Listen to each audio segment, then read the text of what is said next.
BAMS ಡಾಕ್ಟರ್ಗಳಿಗೆ shock ನೀಡಿದ ಆರೋಗ್ಯ ಇಲಾಖೆ. ಚಿತ್ರದುರ್ಗ ಜಿಲ್ಲೆ ಚಳ್ಳಕೆರೆ ನಗರದ ತಹಶೀಲ್ದಾರ್ ರೆಹನ್ ಪಾಷಾ, ಟಿಎಚ್ಒ ಡಾಕ್ಟರ್ ಕಾಶಿ ಹಾಗೂ ರೇಣುಕಾ ಪ್ರಸಾದ್ ಸೇರಿದಂತೆ ಸಿಬ್ಬಂದಿಗಳ ಜೊತೆ ವೈದ್ಯರ ಪರಿಶೀಲನೆಗೆ ಮುಂದಾಗಿ ಪತ್ರಕರ್ತರೊಂದಿಗೆ ಮಾತನಾಡಿದರು.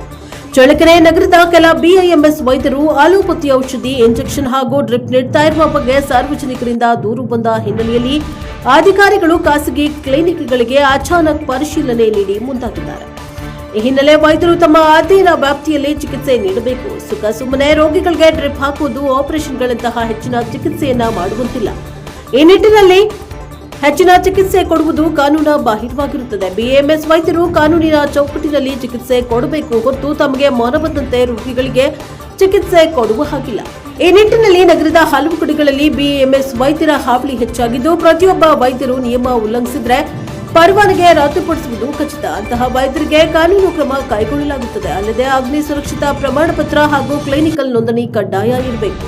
ವೈದ್ಯರ ಬಳಿ ಇರದಿದ್ರೆ ಅಂತಹ ವೈದ್ಯರನ್ನ ನಿರ್ದಾಕ್ಷಿಣ್ಯವಾಗಿ ಅವರ ಮೇಲೆ ಕಾನೂನಿನ ಶಿಸ್ತಿನ ಕ್ರಮ ಜರುಗಿಸಲಾಗುವುದು ಎಂದು ಎಚ್ಚರಿಕೆಯನ್ನ ನೀಡಿದ್ದಾರೆ. ಈ ಪರಿಶೀಲನೆ ವೇಳೆ ತಾಲೂಕಾ ದಂಡಾಧಿಕಾರಿ ರೆಹನ್ ಪಾಷಾ, ಟಿಎಚ್ಒ ಡಾಕ್ಟರ್ ಕಾಶಿ ಹಾಗೂ ಆರೋಗ್ಯ ಇಲಾಖೆಯ ಸಿಬ್ಬಂದಿ ಉಪಸ್ಥಿತರಿದ್ದರು. ಸಾರ್ವಜನಿಕರು ಅನಧಿಕೃತ ಚಿಕಿತ್ಸೆಯ ಮಾಹಿತಿ ಇದ್ದರೆ ಇಲಾಖೆಗೆ ತಿಳಿಸಲು ಮನವಿಯನ್ನ ಮಾಡಲಾಗಿದೆ. Bureau report Mounesh Achar, NKS TV4 Challakere.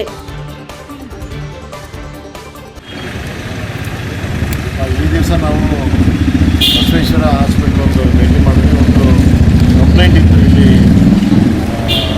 Allopathy drugs ಎಲ್ಲ ಕೊಡ್ತಾ ಇದ್ದಾರೆ ಮತ್ತು ಕನ್ಸಲ್ಟೆಂಟ್ಸ್ನೆಲ್ಲ ಕರೆಸ್ತಾರೆ, ಟ್ರೀಟ್ಮೆಂಟ್ ಆಗ್ತಾ ಇದ್ದಾರೆ ಅಂತ. ಇಲ್ಲಿ ನಡೆಸ್ತಾ ಇರೋದು ಬಿಎಎಂಎಸ್ ಡಾಕ್ಟ್ರು. ಅವರಿಗೆ ಸ್ಟ್ರಿಕ್ಟಾಗಿ ಹೇಳಿದ್ವಿ. ಆಮೇಲೆ ಅವರು 5 ಸ್ಟೆಪ್ಸ್ ರೆಕಮೆಂಡೇಷನ್ಸ್ದು ಯಾವುದೂ ಏನು ತಗೊಂಡಿಲ್ಲ. ಅದನ್ನು ನೀವು ಮಾಡಿ ಅಂತ ಅಲ್ಲಿವರೆಗೂ ನೀವು ನಿಲ್ಲಿಸಬೇಕಾಗ್ತದೆ. ಮತ್ತು ಯಾವುದೇ ನೀವು ಅಲೋಪತಿ ಡ್ರಗ್ಸ್ ಕೊಡೋದಾಗಲಿ, ಸಣ್ಣ ಮಕ್ಕಳುಗಳಿಗೆ ನೀವು ರೆಫರೆನ್ಸಸ್ ತೊಗೊಂಡು ಮಾಡೋದಾಗಲಿ ಮಾಡಬಾರ್ದು ಅಂತ. ಅದೇ ಇನ್ನೊಂದು ಬಸವೇಶ್ವರ ಹಾಸ್ಪಿಟ್ಲ್ ಒಂದಲ್ಲ ಸರ್, ನೋಡಿರಿ ಇಲ್ಲಿ ಎಷ್ಟು ಹಾಸ್ಪಿಟ್ಲ್ ಇದ್ದಾವೆ, ಎಲ್ಲವೇ ಸುಮ್ಮನೆ ಹೆಸರಿಗೆ MBBS ಡಾಕ್ಟರ್ ಆಗ್ತಾರೆ ಅಷ್ಟೇ. ಯಾರು MBBS ಡಾಕ್ಟರ್ ಬರೋಲ್ಲ, ಅವ್ರದ್ದೇ ಹಾಸ್ಪಿಟ್ಲ್ ತಲೆಂಡ್ರಾಗಿರ್ತಾರೆ. ಹೇಳಿದ್ದೀವಿ ಈ ಥರ ಇಲ್ಲಿ ಈ ತಾಲೂಕಲ್ಲೂ ಆಗಬಾರ್ದು. ನಮ್ಮ ತಹಶೀಲ್ದಾರ್ ಸಾಹೇಬರು ಇದ್ದಾರೆ, ಇಲ್ಲಿ ಅವ್ರಿಗೂ ಮಾಹಿತಿ ಇದೆ. ಯಾಕೆಂದರೆ ನಮಗೆ ನಿವೃತ್ತ ಆಯುಷ್ ವೈದ್ಯಾಧಿಕಾರಿ ಒಬ್ಬರು ಸ್ಟೇಟ್ಮೆಂಟ್ ಕೊಟ್ಟಿದ್ರು, BAMS ಮಾಡಿದ್ರೆ ಯಾವುದೇ ಮಾಡೋ, ನಮ್ಮ ಸರ್ಕಾರಿ ಹಾಸ್ಪಿಟ್ಲ್ ಆದ್ರೂ ಇಂಜೆಕ್ಷನ್ ಮಾಡೋಂಗಿಲ್ಲ, ಸರ್ಕಾರಿ ಹಾಸ್ಪಿಟ್ಲ್ ಅವ್ರ ಸಮೇತ ಮಾಡೋಂಗಿಲ್ಲ ಅಂತ ಹೇಳಿದರು. ಹಂಗಾಗಿ ನಿಮ್ಮ ಈಗ ಅಂಥದ್ದೇನಾದ್ರು ನೆಕ್ಸ್ಟ್ ಗಮನಕ್ಕೆ ಬಂದರೆ ದಯಮಾಡಿ ನಮ್ಮ ತಾಲೂಕು ಹೆಲ್ತ್ ಆಫೀಸರು ಮತ್ತು ತಹಶೀಲ್ದಾರ್ ಅವ್ರ ಗಮನಕ್ಕೆ ತಗೊಂಬನ್ನಿ. ನಿಮ್ಮ ಇನ್ನೊಂದು THO ಅವರಿಗೆ ಭಾಳ ಹೆಚ್ಚುವರಿ ಹುದ್ದೆಗಳು ಜಾಸ್ತಿ ಇದ್ದಾವೆ. ಹಂಗಾಗಿ ಅವ್ರಿಗೆ ಎಷ್ಟಂತ ಮಾಡ್ತಾರೆ ಹೇಳ್ರಿ.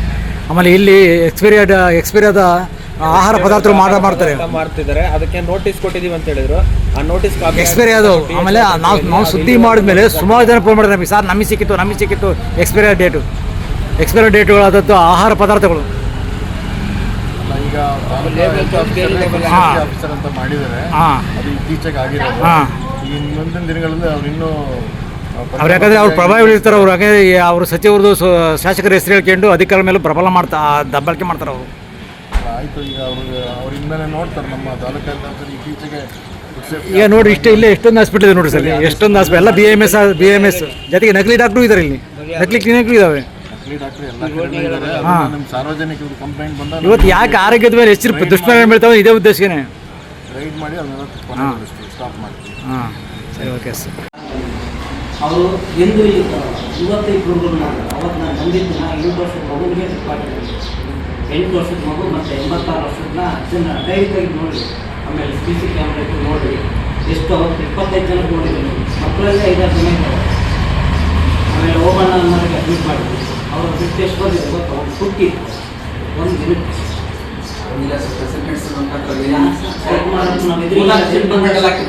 ಅವ್ರ ಹೆಸರು ಯಾಕೆ ಸರ್ ಹಿಂದೆ ಬಂದಿಲ್ಲ. ಅವರು ನೀವು ಸಿಂಗಲ್ಲಿದ್ದೀರಾ, ನಿಮ್ಮದು KMC ರಿಜಿಸ್ಟ್ರೇಷನ್ ನೋಡಿದ್ರೆ 15,000 ಚಿಲ್ಲರೆ ಇದೆ, ನಿಮ್ಮದು 35,000 ಇದೆ. ನೀವು 75 ನಮ್ಮದು 84. ನಾನೊಬ್ಬ ಪರವಾಗಿಲ್ಲ. ಬಟ್ ನಾನು ಡಿಸ್ಟ್ರಿಕ್ಟ್ ಅಂತ ನಾನು ಹೇಳ್ತಾ ಇದ್ದೀನಿ, ಆಸ್ಪತ್ರೆ ಕೊಡಬೇಡಿ ಸರ್. ಅರೌಂಡ್ 70+ ಇದೀಗ ನೋಡಿ. ಅದೇ ಸೀನಿಯರ್ ಬ್ರದರ್ ಹೇಳಂಗೆ ಹೇಳ್ತಾ ಇದ್ದೀನಿ, ಎಲ್ಲ ನೀವು ಇದು ಮಾಡಬೇಕು. ಕ್ಲಾಸ್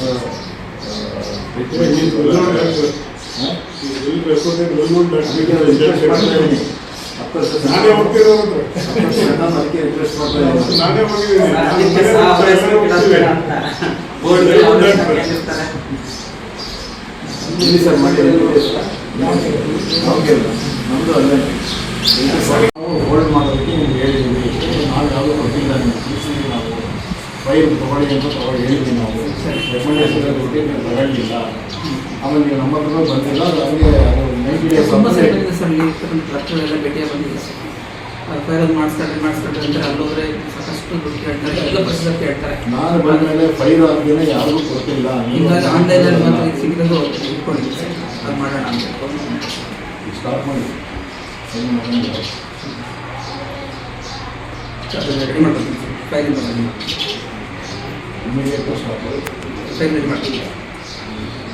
ಇದು ನಮ್ದು ಆಗಿದೆ. ಇದು ಆನ್ಲೈನು ಇನ್ನಷ್ಟು ತಾನೇ 90 daysಗೆ ಹಾಕೋದ್ರಲ್ಲಿ ಆಗಿದೆ. ನಾವು ನಿಮಗೆ ತಿಳಿಸಿದ್ದೀವಿ. ನಮಗೆ ಕೇಳ್ಬೇಡಿ. ನಮ್ಮ ತುಂಬ ಸರಿ ಹೋಗಿದ್ದೇನೆ ಸರ್. ನಾನು ಸರ್ ಪೂಜಾರಿ ಸರ್ ಅವರಿಗೆ ಮುಂಚೆ ಸರ್ ನಾನು ಕಂಬೈಂಡಲ್ಲಿ ಮಾಡಿ ನರ್ಸಿಂಗ್ ಹೋಮ್ ಹಾಕಿದ್ದೆ ಸರ್. ಅದು ಅಪ್ರೂವಲ್ ಆಗಿಲ್ಲ ಸರ್.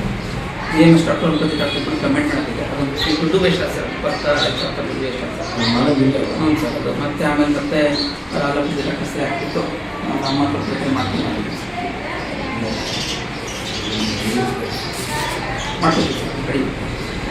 ರೆಡಿ ಮಾಡೋದಲ್ಲ. ಈಗ ಅದು ಫಸ್ಟ್ ನೀವು ಅಪ್ಲೈ ಮಾಡಿ ಮತ್ತೆ ಈಗ ಅಲ್ಲಿವರೆಗೂ ನೀವು ಸ್ಟಾರ್ಟ್ ಮಾಡಿ.